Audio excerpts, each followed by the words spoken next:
This is Mac Recker from The Fight Voice. We're a local San Diego publication covering the fight game here. How you doing? Very good. How are you? Good. Excited to be here for Absolutely. Bellator? Absolutely. Yeah. I'm really happy they put this fan fest together. Some of the biggest names in the sport, Boyce Gracie and Ken Shamrock and the like, all here promoting the event on November 15th. So I think this is a big fight town. I don't think people realize how big a fight town San Diego is.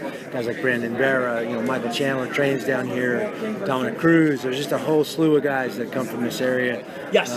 Dean Lister was down here for years running the school. There's just been a lot of fighters come out of this area. Absolutely. And so tell me about this. Your son's fighting now. How does that make you feel? And is it something that you hoped for, or is it kind of just a blessing in disguise? You just want them to find the thing that they're happy doing and that they have a passion for, and that seemed to be fighting for Ryan. So I never worry about him. I see him training at the gym. I know the dedication that he has. He's a very, very smart kid. And he's making the sacrifices and doing the things he needs to do to be successful, and slowly growing each and every time he steps out there. I don't think you could ask for more from an athlete, and I'm proud of him. He does a great job.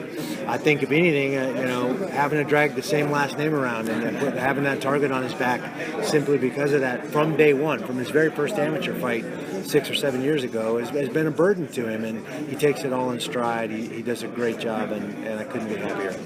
So tell me real quick, I know you got to go soon, but Bellator is taking a turn. It's getting really good. Scott Coker's doing some amazing things and some big plans for 15, it sounds like. Yep.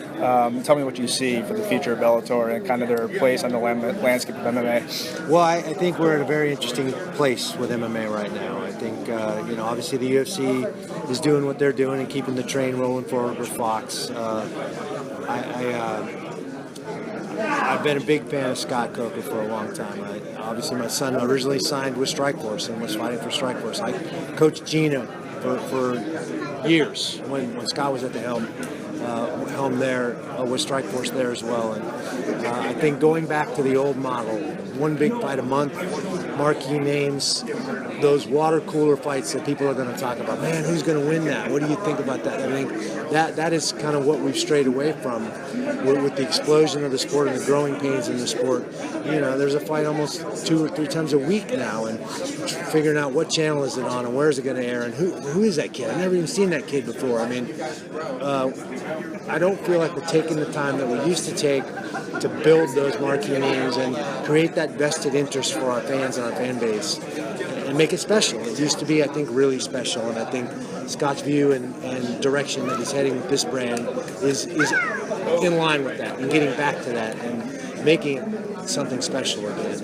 And to have it free on Spike and the commitment that Viacom has made to that, I think it's huge and is in line with, go all the way back to almost 20 years ago with Tough One, and Spike being the one willing to put it on television when nobody else would. There was a huge pushback, and you guys are crazy, and somehow we're criminal because we get in a cage and fight. And they said, no, we like this sport. We see the wisdom in it. We're going to put you on. So I think that commitment just shows through now, 20 years later, in getting involved, buying their own organization, and funding it and putting all that behind it. So tell me about the fight coming up with Bonnar and Ortiz. I mean, 2 guys that you're probably close to from your history together. Bellator 131 on November 15th. What can we expect? What can the fans expect? I think it's going to be a rough and tumble event. These guys may not be in their prime anymore, but I think matchup-wise, it's a great matchup. They're both marquee guys. Bonnar from Tough One, probably the most important fight that we've had in the last 15-plus years with Forrest Griffin. Tito, a long-standing run, and for a long time was the poster boy for the sport. Carried a lot of pay-per-views, that guy right there. And he may have had his physical issues and other issues outside the cage, but I think at the root of it, both guys still have a passion for fighting. They still want to get in there and mix it up. Technically, it's going to be an interesting matchup. We've seen Bonnar, who, although he's a black belt in jiu-jitsu, really be okay with going toe-to-toe with guys and nose-to-nose and making fights exciting and brawls, all-out brawls. Tito's MO is to take you down, find a way to grind you out, put elbows in your face and wear you down and keep you down round after round after round.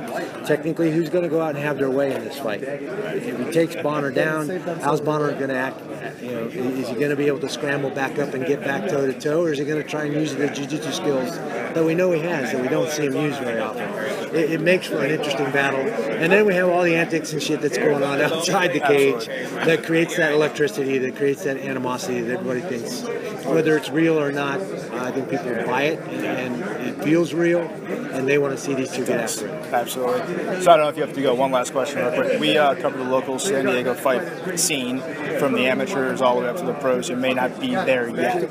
What advice do you have for young fighters nowadays in a sport that's just growing so big with a lot of people involved? How do you get to the top if you're a young fighter? What do you have to do? I think you have to be patient. It's not going to happen overnight. I think you find that core group of guys that you can train with that are going to stretch you, that are going to force you to learn. If you're not taking lumps, but at the same time, there's that fine line. Are they out to prove they're better than you at this stage of your career, or are they really genuinely helping you along and teaching you? And sometimes you got to be taught the hard way. We're fighters. Let's be honest. And but you know when you're in that right environment where you're able to flourish and you're getting better month in, month out, set those goals, those short-term and long-term goals, and take those little steps to get there. Right. Excellent. Well, thank you for the time. I know you got to go. Truly an honor to meet you. I appreciate it.